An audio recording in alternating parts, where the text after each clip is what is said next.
So, I I don't know if it's just me, but I feel like when it comes to boys, a lot of the sweet ones are really, really hopeful. And if you're sweet to them also, and if you're nice, and if they're in search of someone at that point in time, they're really, really hopeful. And yeah, your eyebrows are really nicely filled in. I hate my eyebrows. I have like typical Asian eyebrows. Um, um, um, um. And the color fits perfectly with your matches perfectly with your hair, and you look unhumanly as usual. Um,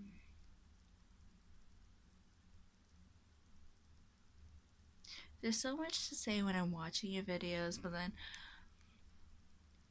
right when I want to make a video and reply, like even if it's right afterwards, it turns out poorly.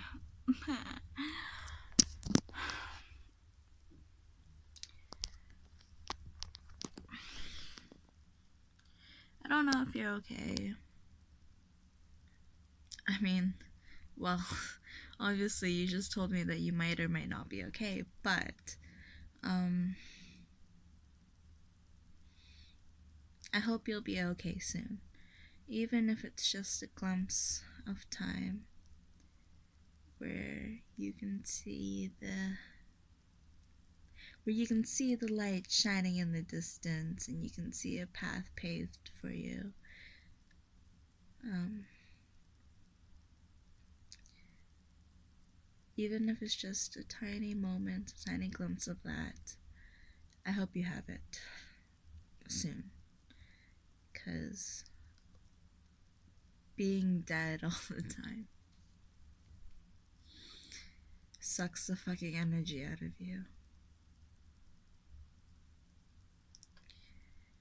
It wasn't until this year began that I realized that I was kind of depressed last year.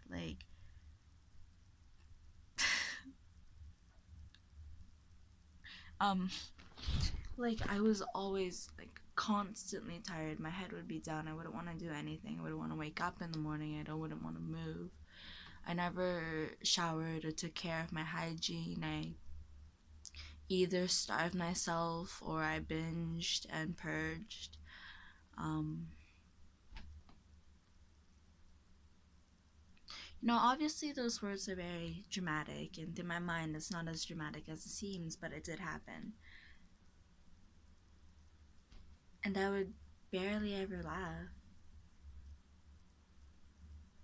Like, truly laugh. And I guess that's why I was happy when I was with Adeline, because she was such a child and she made me forget all of it. It's kind of like when a mother is with her baby and the baby is laughing hysterically for no real reason. It's contagious. And just seeing your child happy makes you happy too. But I've grown distant from her as she brings up problems for me. Um, I'm getting closer to Chris, like unbearably close. And he slightly reminds me of my father.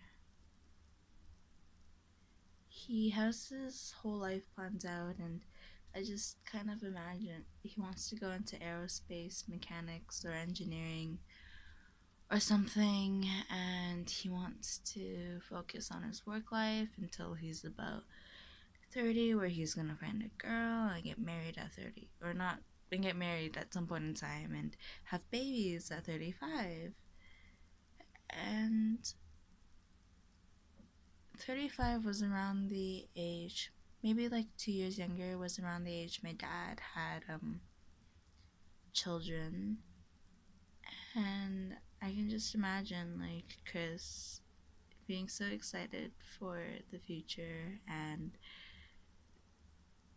then suddenly one thing goes wrong. Like, he can't find the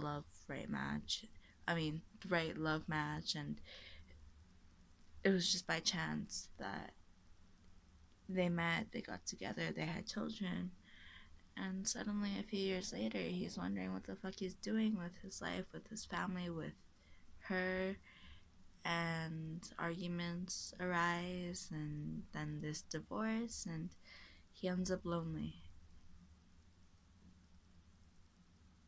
I guess that's kind of how I see my father. But my father is happier than that, and he doesn't mind being lonely, and he's very zen. He's like a monk. Though he does fear for being lonely. Sometimes he says he doesn't want to have dinner alone because he's had too many nights like those. Though it is unavoidable, obviously, if he has to go up to China to do work and collect money. I don't know why I put that in air brackets, because he actually does just go collect money and have fun with friends.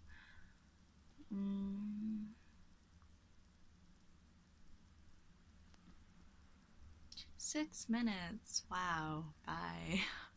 Oh, but I was in the middle of talking, and I feel so bad for talking for so long. Okay.